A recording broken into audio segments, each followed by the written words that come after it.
La méditation, comme on l'a dit précédemment, est l'arrière-plan de tous les instants de nos rencontres, devrait l'être.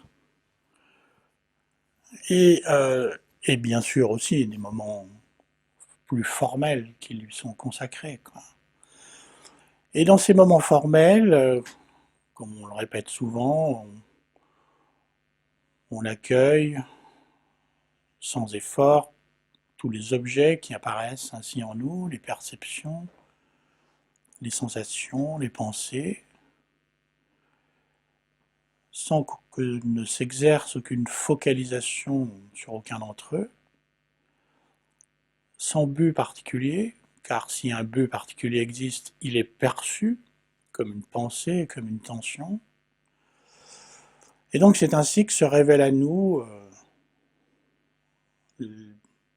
l'espace, disons, entre guillemets, de la conscience que nous sommes. Et lorsque se révèle à nous l'espace de la présence,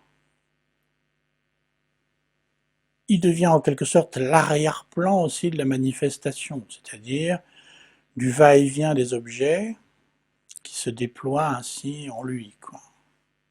Et à un moment donné, nous sommes à la fois accordés en quelque sorte au va-et-vient et au déploiement des objets, et aussi à cet arrière-plan qui est celui de la présence, au sein duquel tout ça se déploie. Et il est très important de nous établir ainsi dans la présence et dans la liberté de la présence, que cette présence de plus en plus se révèle être totalement libre de tous les objets qui apparaissent en elle. Car ce n'est pas si évident que ça au début. Par exemple, et on le constate en voyant à quel point la présence ou la méditation est facilement perturbée. Perturbée par des tout petites choses, par des moyennes choses ou par des grandes choses.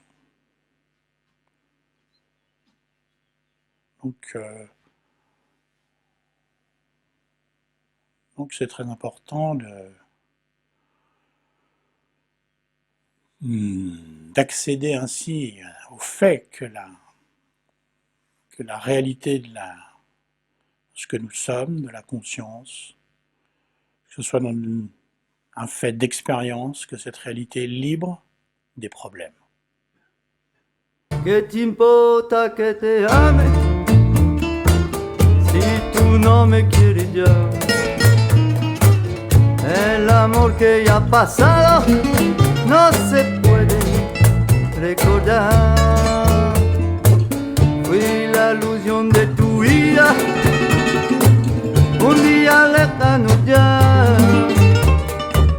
Ahora presento el pasado.